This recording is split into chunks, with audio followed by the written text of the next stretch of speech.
DP port ওয়ার্ল্ডকে তুলে দিতে চান যে এই দুবাই পোর্ট ওয়ার্ল্ড পরিচালিত হয় ভারতীয়দের দ্বারায়। আজকে নিউ মরিন কন্টেইনার টার্মিনালের একেবারেই সাথে লাগানো হচ্ছে বাংলাদেশ নেভির সবচাইতে বড় স্থাপনা বিএনএস ইশাখা। তাহলে ভারতীয়রা যদি আজকে এই বন্দরে প্রবেশ করে তাহলে আমাদের নিরাপত্তা কোথায় যাবে? আপনারা একবার চিন্তা করে দেখেন।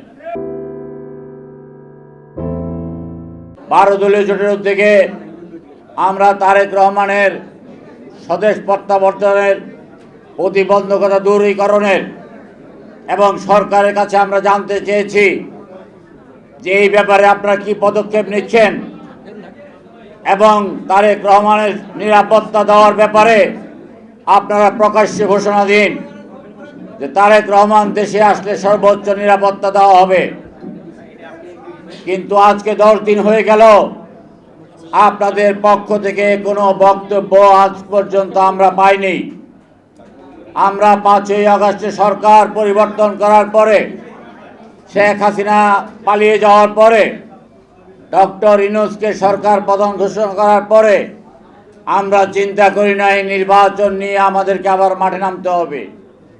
আজকে কিছু মাফিয়া, আজকে কিছু কুচক্রী মহল, আজকে কিছু ষড়যন্ত্রকারী ডক্টর ইউনূসের চারপাশ থেকে ঘিরে ধরেছে।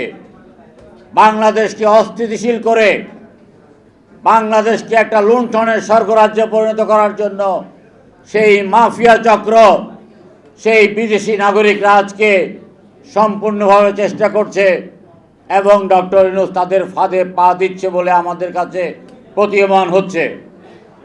ডক্টর ইউনূসকে মনে করতে হবে, ডক্টর ইউনূস কোনো নির্বাচিত সরকার নয়, কোনো নিয়মিত সরকার নয়, একটি অন্তর্বর্তীকালীন সরকার। একটি অন্তর্বর্তীকালীন সরকারের প্রধান কাজ হচ্ছে সুষ্ঠু নির্বাচনের মাধ্যমে পরবর্তী সরকারের কাছে ক্ষমতা হস্তান্তর করে শাসন মানে বিদায় নেওয়া।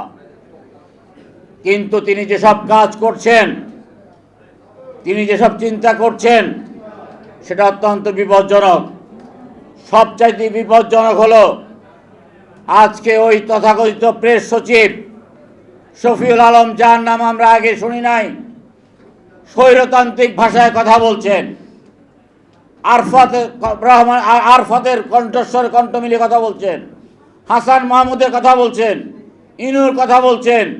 শেখ হাসিনার প্রেতাত্মা যেন ওই শফিকুল আলমের কণ্ঠ ধারণ করছে। আমরা এটা তীব্র নিন্দা করছি এবং তার পদত্যাগ দাবি করছি। অন্যথায় তাকে টেনে হিঁচড়ে নামানোর অভিজ্ঞতা আমাদের আছে, আমরা তা প্রয়োগ করব। ডক্টর ইউনূস সাহেব চট্টগ্রাম গিয়ে বলেছেন যে চট্টগ্রাম বন্দরের ব্যবস্থাপনা তিনি বিদেশিদের হাতে তুলে দিতে চান। বন্ধুরা আমার, নিউ মরিন কন্টেইনার টার্মিনাল, যেটা সংক্ষেপে এনসিটি বলা হয়, সেটা 9,500 কোটি টাকা দিয়ে 9,950 কোটি টাকা দিয়ে সেটা তৈরি করা হয়েছে আজকে থেকে 20 বছর আগে। 4,000 কোটি টাকার যন্ত্রপাতি দিয়ে আজকে স্মুথলি সেই বন্দর প্রতিষ্ঠানটা চলছে। গত 10-15 বছর যাবৎ কোনো অভিযোগ নাই। এই একটি চলমান বন্দরকে তিনি আজকে বিদেশিদের হাতে তুলে দিতে চান, ডিপি পোর্ট ওয়ার্ল্ডকে তুলে দিতে চান যে এই দুবাই পোর্ট ওয়ার্ল্ড পরিচালিত হয় ভারতীয়দের দ্বারায়। আজকে নিউ মরিন কন্টেইনার টার্মিনালের একেবারেই সাথে লাগানো হচ্ছে বাংলাদেশ নেভির সবচাইতে বড় স্থাপনা বিএনএস ইশাখা। তাহলে ভারতীয়রা যদি আজকে এই বন্দরে প্রবেশ করে তাহলে আমাদের নিরাপত্তা কোথায় যাবে? আপনারা একবার চিন্তা করে দেখেন। আমরা বিদেশি বিনিয়োগের বিপক্ষে নয়। নতুন করে আপনি বিওটিতে বিল্ড, অপারেট এবং ট্রান্সফার আপনি তৈরি করবেন, আপনি অপারেট করবেন এবং আপনি ট্রান্সফার করে 30 বছর পরে চলে যাবেন। এই পদ্ধতির বাইরে একটি চলমান একটা নিয়মনিক কন্টেইনার, যেটা চট্টগ্রাম বন্দরের হৃৎপিণ্ড, যেটা চট্টগ্রাম বন্দরের সবচাইতে আয়বদ্ধ একটা প্রতিষ্ঠান, আপনি সেটাকে আপনি ব্যবস্থাপনা তুলে দিতে চান। বাংলাদেশের পুলিশ তো ঠিকমতো কাজ করছে না, আপনি কি বাংলাদেশের পুলিশকেও বিদেশিদের হাতে তুলে দিতে চান? বিআরটিসি আজকে চলছে না, আপনি কি বিআরটিসিকেও বিদেশ বলতে তুলে দিতে চান?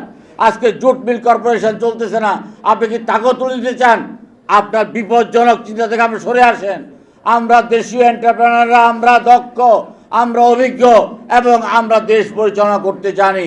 আপনি কোনো লোভের বশবর্তী হয়ে অথবা কাউকে আপনি প্রতিশ্রুতি দিয়ে চট্টগ্রাম বন্দর সহ বাংলাদেশের স্থাপনা আপনি বিদেশিরা তুলে দেবেন, এটা আমরা কোনো অবস্থায় মানতে চাই না। আমরা নির্বাচন নিয়ে আপনার পক্ষ থেকে স্পষ্ট ঘোষণা চাই। আমরা বলতে চাই যে অক্টোবর থেকে ডিসেম্বরের মধ্যে আপনি নির্বাচন দেন। ডিসেম্বর আমাদের সর্বশেষ সময়।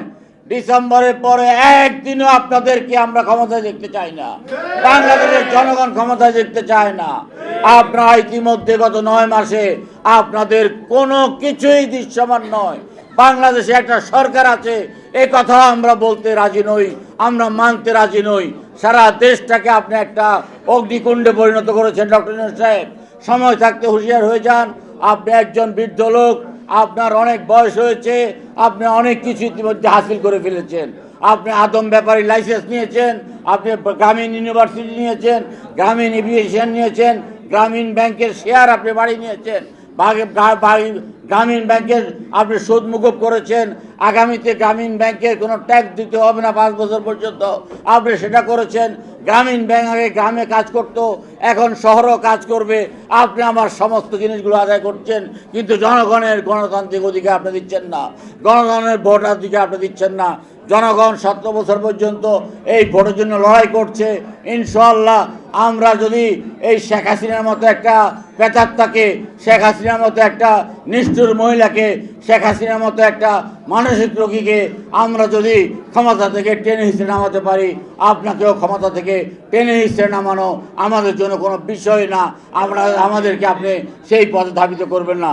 তারেক রহমানের স্বদেশ প্রত্যাবর্তনের জন্য আপনি স্পষ্ট ভাষায় ঘোষণা করেন, তারেক রহমানকে সর্বোচ্চ নিরাপত্তা বিধান করবেন, এই ঘোষণা করেন। আমরা অপেক্ষা করছি, অন্যথায় আমরা যমুনা ঘেরাও করে নির্বাচন আদায় করবই করব। ধন্যবাদ আপনাদের সবাইকে।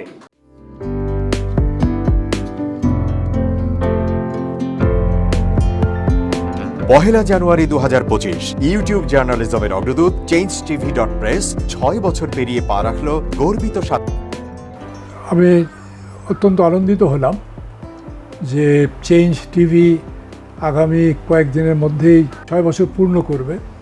আর হাঁটি হাঁটি পা পা করে চলা শুরু করে এখন সে বেশ দৌড়াদৌড়ি করছে বলা যেতে পারে।